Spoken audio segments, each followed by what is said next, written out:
Hola, ¿qué tal? Esto es Tus Derechos, una iniciativa del Tribunal Constitucional que junto a TV Perú buscan precisamente eso, acercarle sus derechos, porque es información que usted necesita conocer y además necesita también poder manejar, como por ejemplo saber que la Constitución señala que toda persona afectada por afirmaciones inexactas o agraviada en cualquier medio de comunicación social, esto es televisión, radio o prensa escrita, tiene derecho a que éste se rectifique de forma gratuita, inmediata y además, vamos a lo importante, el detalle, proporcional. Hoy en Tus Derechos hablamos de ese tema, hoy hablamos sobre rectificación de medios. Soy Rocío Aliaga, bienvenidos. Desde muy pequeños se procura enseñar a los niños que no se debe afectar para mal a los demás. De esta manera se enseña que no se deben, por ejemplo, coger juguetes ajenos y si se llevan por error, se deben devolver apenas no sea posible. Se enseña que ante un golpe no intencionado y con mayor razón, si éste salió con intención, se debe ofrecer disculpas al otro. En ese sentido, se espera y se supone que todos, una vez alcanzado o logrado el desarrollo personal y moral, puedan responder con cierta ética por sus actos. Esto es, tener una reacción, una respuesta frente a algún agravio cometido contra otro. Sin embargo, algo tan básico ha sido necesario normarlo para poder vivir civilizadamente, pues ante cualquier situación de tensión los agravios van y vienen a todo nivel y por ello, con mayor razón, cuando el agravio se puede hacer público al ser emitido por algún medio de comunicación, es necesario tener un soporte legal al respecto. Es por ello que en la Constitución Política de nuestro país se recoge en el artículo 2, inciso 7, que toda persona afectada por afirmaciones inexactas o agraviada en cualquier medio de comunicación social tiene derecho a que éste se rectifique en forma gratuita, inmediata y proporcional, sin perjuicio de las responsabilidades de ley. Pero el tema es que pese a las especificaciones constitucionales, a los criterios y códigos éticos de los medios de comunicación y a los pilares morales que se espera de toda persona, todo esto muchas veces no se cumple y no solo se agravia y hasta difama sin ningún reparo, sino que luego se tienen que seguir procesos legales para esperar lo mínimo y lo justo, una rectificación. Este es el caso de un ciudadano que llega hasta el Tribunal Constitucional tras considerar que se ha vulnerado su honor, no solo con afirmaciones inexactas en un medio de prensa escrita, sino que en la rectificación solicitada legalmente se continúa agraviándolo con nuevas dudas y conclusiones que no se ajustan a la verdad. Veremos ahora cómo es que el Tribunal Constitucional estima su decisión frente al tema sobre el cual argumenta lo siguiente. Tratándose de una edición escrita, la rectificación deberá publicarse íntegramente, sin intercalaciones en la misma página y con características similares a la comunicación que lo haya provocado. La rectificación debe estar circunscrita al objeto del mensaje inexacto que la motiva, separada de cualquier discurso agregado.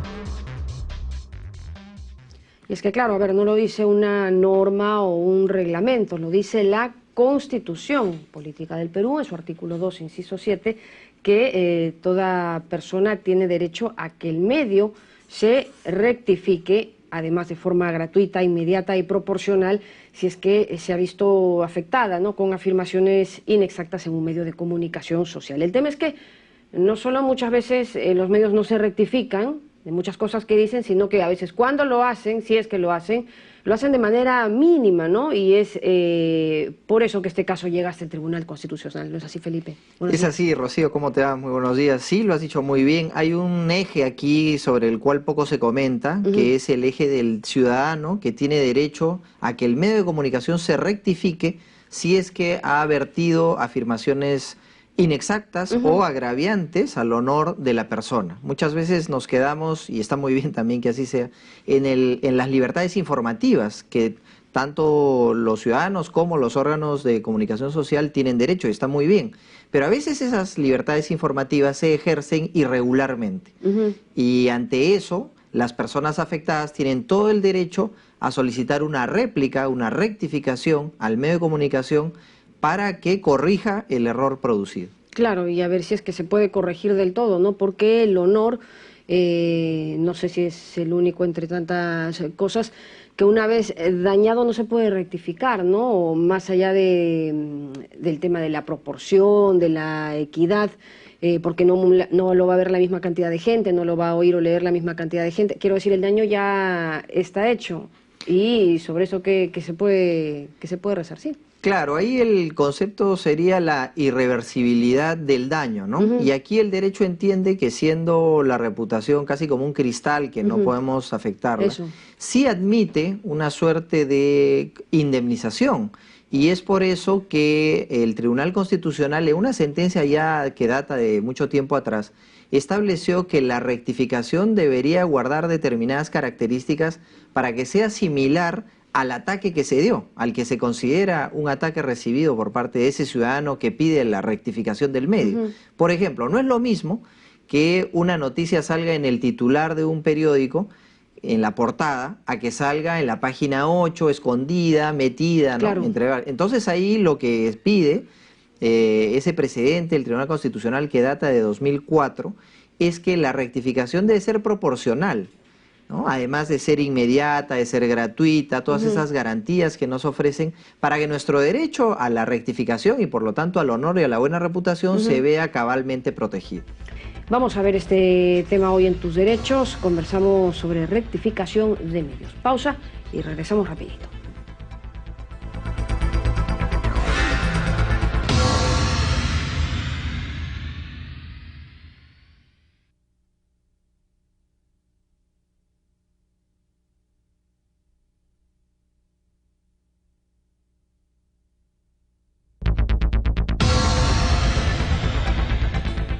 Seguimos en el programa Tus Derechos y ahora nos acompaña el doctor Roberto Pereira, él es asesor legal del Instituto Prensa y Sociedad, con quien vamos a analizar una reciente sentencia del Tribunal Constitucional. Bienvenido, doctor Pereira. Muchas gracias por la invitación, a sus órdenes. Qué ocurrencia, al contrario.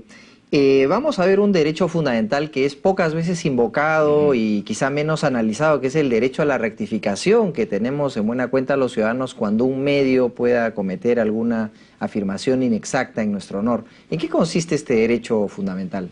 Bueno, este derecho fundamental, según la Constitución y la Convención Americana de Derechos Humanos, consiste en la atribución que tenemos todas las personas de que le podamos pedir a un medio de comunicación social que rectifique informaciones inexactas que sobre nosotros han vertido, han difundido, han publicado, ¿no?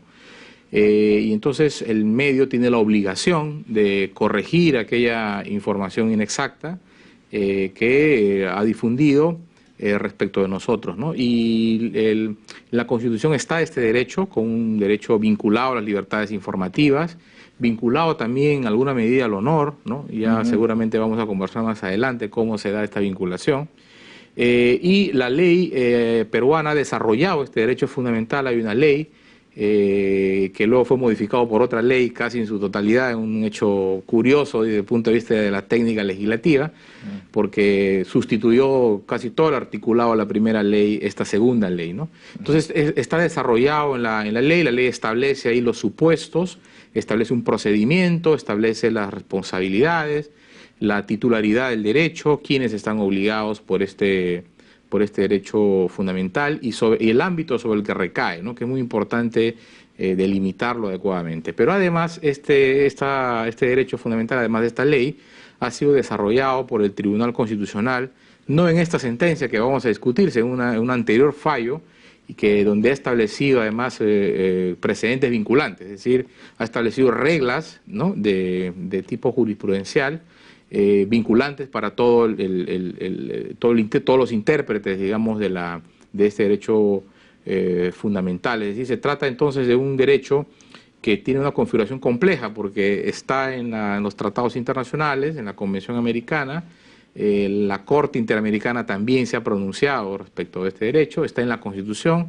tenemos una ley y tenemos además precedentes vinculantes por parte del Tribunal Constitucional muchos de los cuales se han invocado en la sentencia esta que estamos ahora discutiendo, ¿no? Perfecto, entonces viene bien la introducción porque estamos viendo todo el interés que revela un caso como este, un derecho como este, y nos hace ver que el interés del legislador, como usted determina, en el que se modifica incluso completamente una ley anterior, revela una suerte de condiciones para ejercer este derecho.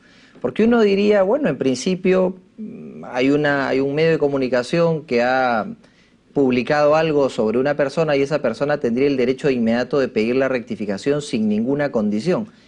¿Podemos entender que esta ley ha citado algunos casos para delimitar este derecho? Sí, efectivamente, la modificación de la norma tiene que ver fundamentalmente con el objeto sobre el que recae la rectificación, ¿no? Inicialmente la norma no era clara y admitía que, por ejemplo, se pudiesen rectificar opiniones, ¿no? Es decir, si se difundía alguna opinión que a alguna persona no le gustaba o no compartía esa opinión, de la norma se desprendía que podía él solicitar de que el opinante cambiara su opinión, lo cual ciertamente colisionaba con la libertad de expresión en su vertiente de libertad de opinión, que como todos sabemos es una libertad bastante amplia, ¿no? Los límites son mucho más pequeños, digamos, respecto a la libertad de información, que se rige por un parámetro de veracidad, ¿no? O de verosimilitud. En cambio, la opinión no puede regirse por parámetros de verdad o no verdad y por ende no puede ser contrastada con la realidad y consiguientemente tampoco puede ser rectificada, ¿no? Entonces, este problema que tenía originalmente la ley de rectificación fue corregida por una ley posterior que modificó en buena medida su articulado y estableció una serie de precisiones adicionales ya de tipo más operativo, más procesal, pero la discrepancia fundamental fue respecto del objeto sobre el cual recae la rectificación, cosa que fue muy importante porque se presentó efectivamente uno que otro caso donde personas pedían a periodistas o a medios que rectificaran opiniones, ¿no? Claro, y las opiniones pues son del ámbito absolutamente subjetivo y son lícitas en la medida en que no transgredan un elemental principio de proporcionalidad y que sean opiniones que estén acorde al fin comunicativo que se pretende, es decir, político, humorístico, ¿no? Artístico, científico, literario, ¿no? Y admiten ciertamente algún nivel de crítica, ¿no? Crítica no necesariamente del agrado de la persona que recibe la opinión, porque esto es algo que se olvida, ¿no? La libertad de expresión adquiere su real sentido precisamente en los discursos que son cuestionadores, los discursos que son críticos, ¿no? Y que pueden generar incluso molestia a determinadas personas, pero es que en eso consiste la libertad de expresión. Es un derecho también incluso a la ironía, ¿no? Que alguna vez se comentaba. Entonces, estamos ante un derecho con base constitucional que ha sido desarrollada por el legislador y viene el caso que vamos a comentar, que es de un exministro ya, que se ve de alguna manera involucrado en un titular, en un medio de comunicación social, en un periódico, en el que dicen que, claro, él siendo ministro de Vivienda en ese tiempo, había participado simultáneamente como representante legal de una asociación y celebra un contrato con una entidad que tiene que ver con el ministerio al cual él lideraba, ¿no? Y lo hace el periódico en función de trascendidos provenientes de informes de la Contraloría General de la República. Entonces ese es un poco el hecho que motiva la reacción de este exministro, ¿no? Que interpone la demanda de amparo. Sí, efectivamente los hechos son básicamente como lo ha descrito y se plantea entonces una suerte de cuestionamiento por un supuesto conflicto de intereses, digamos, ¿no? ¿Cómo así el ministro del que depende una dependencia, a la redundancia, de su propio ministerio puede formar parte de una empresa privada, ¿no? En calidad de representante legal, decía la noticia, que celebra un contrato con esta entidad dependiente del propio ministro? Entonces, básicamente son los hechos y frente a esa información él inmediatamente presenta una solicitud de rectificación al medio y precisamente invocando el derecho de rectificación reconocido en la Constitución y además alegando la norma de la que acabamos de comentar, ¿no? El medio de comunicación efectivamente rectifica, ¿no? O digamos publica la carta que él envía, pero el medio de comunicación incurre en un problema que precisamente la ley del derecho a rectificación y la sentencia de precedente vinculante del Tribunal Constitucional se encargan de decir que en esos términos no se puede satisfacer el derecho de rectificación de una persona, ¿no? Que consiste en hacer agregados, en hacer comentarios, en extender, digamos, la rectificación más allá de los hechos rectificados, ¿no? Agrega comentarios el medio acerca de que trataron de ubicar al ministro pero nunca pudieron hacerlo, ¿no? Y se hace una serie de preguntas adicionales luego de la carta de rectificación. Y ciertamente él ante esta forma, ¿no?, de pretender satisfacer el derecho de rectificación, presenta esta demanda de amparo que termina en el Tribunal Constitucional, ¿no? Y que la vamos a ver con el mayor detalle después de esta pausa.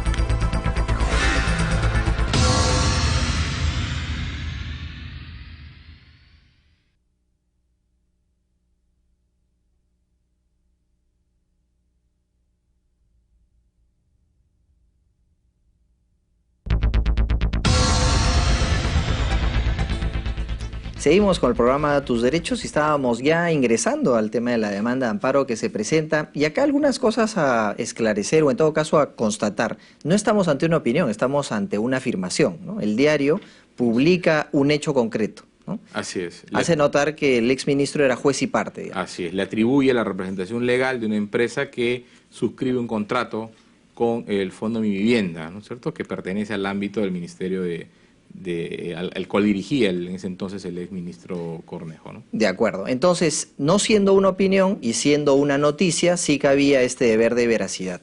Entonces, frente a eso, le pide la rectificación correspondiente y ante este pedido, el medio tiene varias opciones, ¿no?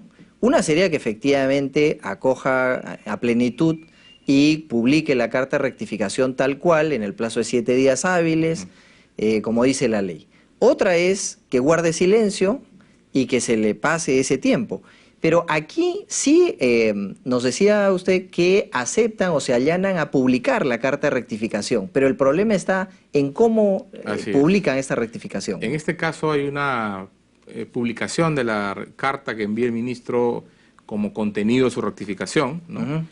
Pero él considera que la manera como se hace esa rectificación no satisface su derecho porque el medio agrega un titular, ¿no?, o una bajada de título, y luego al final el medio termina realizando una serie de preguntas, de interrogantes, ¿no?, que en buena medida prolongan la discusión, ¿no?, acerca de los hechos que deberían ser rectificados tal cual se presentan por el afectado en este caso, ¿no?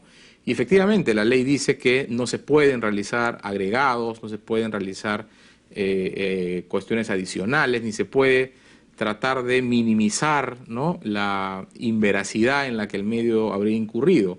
Lo único que podría haber hecho el medio es, en este caso, si el medio consideraba de que la rectificación no era tal, simplemente no publicarla, ¿no?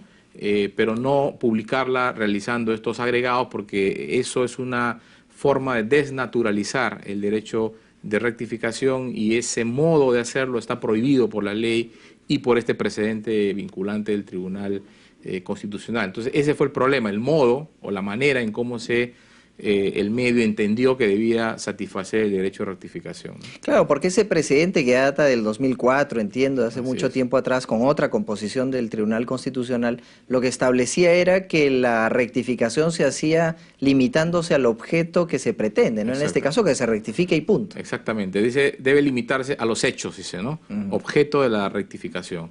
Por ende no debe haber ninguna... El medio ciertamente puede pronunciarse. Dice la sentencia también, que el medio puede pronunciarse respecto a esos hechos. O sea, no se le impide al medio que se pronuncie, pero no puede hacerlo a propósito de la rectificación.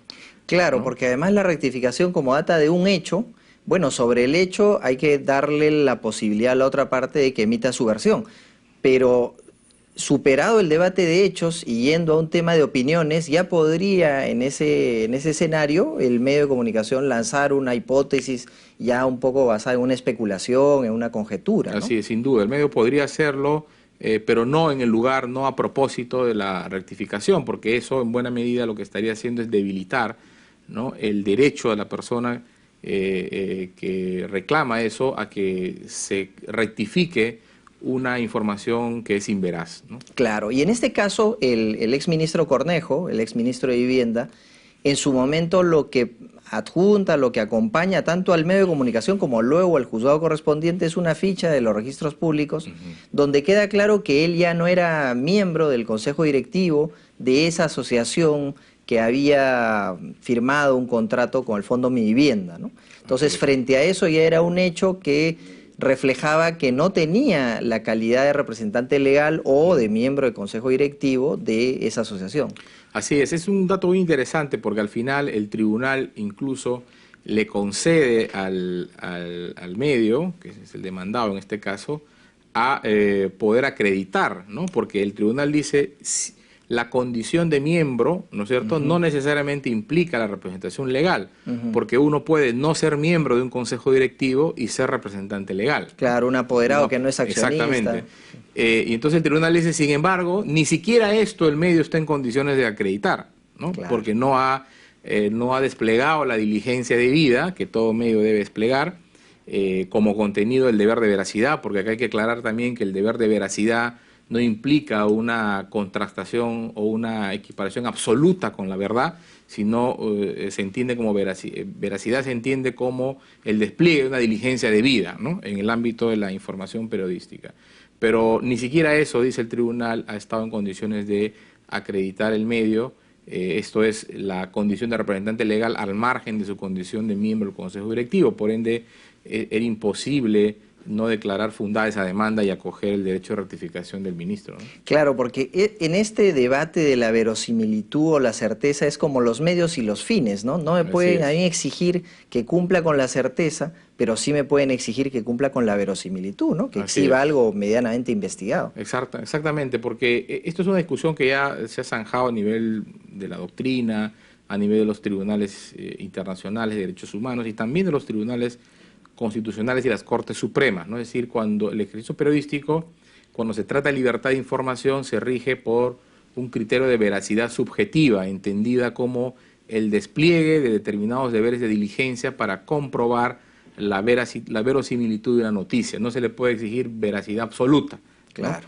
Y entonces cuando el medio, a pesar de haber desplegado esos deberes de diligencia, incurre en una inexactitud, bueno, para eso está el derecho de rectificación, ¿no? Que puede hacerlo el medio motu propio, ¿no? La ley dice que el derecho de rectificación la realiza el medio. Y de hecho muchos medios lo hacen, ¿no? Es decir, cuando advierten un problema de inveracidad, antes incluso que la persona afectada les invoque el derecho, ellos realizan la rectificación, ¿no? Claro. Y aquí la rectificación también es adjetivada por la Constitución en la medida que dice que debe ser gratuita, inmediata y debe ser proporcional. En la proporcionalidad me imagino que siempre estará en estas zonas grises donde uno dice si es que realmente la respuesta del diario o de la comunicación, del medio de comunicación en general, es acertada o no. Así es. La rectificación debe tener pues algunos atributos, ¿no? Debe ser gratuita en primer lugar, debe ser oportuna, una rectificación oportuna, y algo muy importante, debe ser proporcional, ¿no? Es decir, y acá efectivamente está una de las mayores discusiones, ¿no? Porque muchas personas entienden que la rectificación debe ser más bien en términos idénticos, ¿no? Es decir, si hubo una cobertura de 3 días, ¿no? Se plantea de que debería haber 3 días de portada, digamos, o de primeras planas, ¿no? Claro. Y eso no necesariamente es así. Lo que establece el tribunal en la sentencia de presente vinculante es el concepto de tiene que haber rectificación en términos similares, ¿no? Es decir, da el margen para que se haga una valoración de proporcionalidad. Y al final dice el tribunal de que lo que interesa es de que la rectificación tenga el mismo peso informativo, se tenga la misma notoriedad, ¿no? Y la notoriedad se puede alcanzar a través de distintas formas, ¿no? Correcto. Le agradecemos mucho al doctor Pereira por su participación en este programa, que nos ha ayudado a ver esta aparente tensión entre libertades informativas por un lado y el derecho que tenemos todos a la rectificación del medio periodístico en caso se dé una afirmación agraviante o inexacta. Volvemos con las frases del programa.